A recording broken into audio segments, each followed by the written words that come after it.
Test your offer, test your price, test your hot buttons, test the different media types, test the same media type versus each other, test different times of day or different days of the week, test different ways to say the same thing, test different ad copy, test different guarantees, test your ad colors, test the font sizes and the fonts.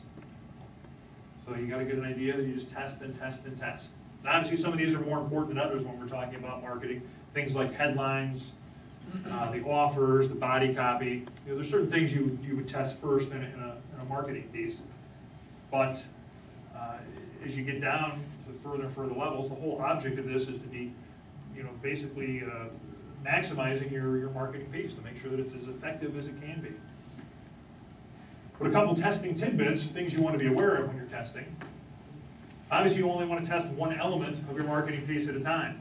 So you don't want to put an ad out there, get, you know, X result, and then completely change the ad, get another result, whether it's better or worse, because that change, you have really no idea what caused the change.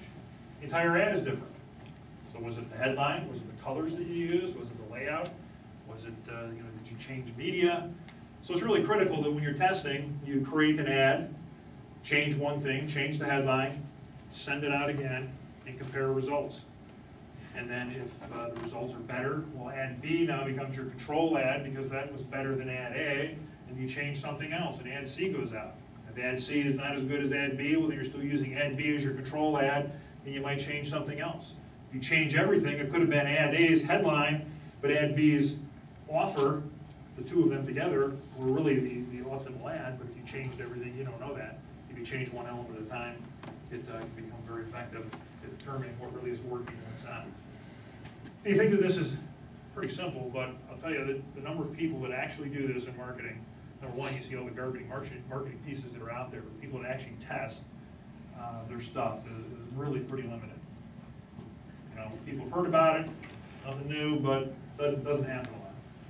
You can usually call A/B splits to save time and money, meaning you're going to run the same ad, and you know, there's a lot of publications and things out there that can do the same ad, or actually two different ads in the same publication, meaning they're doing every other publication. So if it's in a magazine, one magazine's got ad A, one magazine's got ad B.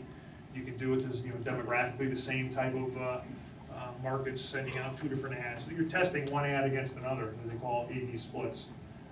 Can save maybe some of the time it would take to do a test, do a change, do a test.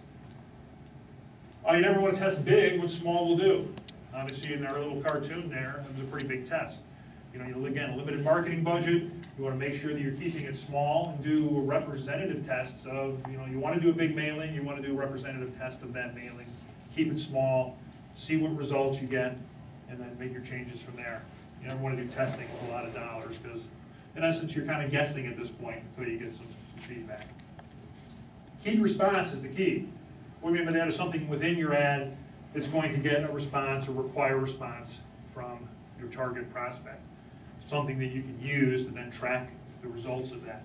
So things like a coupon, depending on your business, coupons sometimes can be effective to see the responses. It could be different phone numbers. If you're doing an A/B split, each of those ads might have a different phone number so that you can track different results on those same two ads because they're calling into different phone numbers.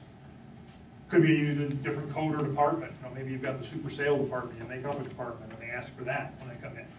Just another way to track.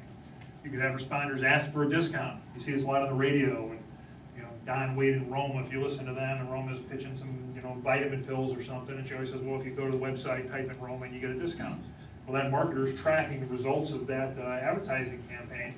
By typing in her name, they're knowing where that came from. So they're probably weighing that against other radio stations, other times of day. Yes, sir? Yeah.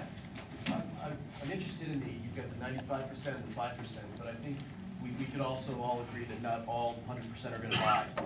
So would you say that there's an area inside that 95% that you should focus more on? Because if you focus all your energy toward the people all the way to the left, you may very well be wasting your money. Whereas if you focus on the, say, 50 to 95%, those are the people that are more likely to buy. Do you have strategies for how to determine I mean, of course, when you're doing this type of marketing, I mean, it's difficult to say, I'm just gonna get people that are at the very beginning of this process. I mean, you're trying to create marketing pieces that are gonna appeal to somebody, whether they're just got the idea and starting to get information, or they're down here and they're starting to eliminate choices.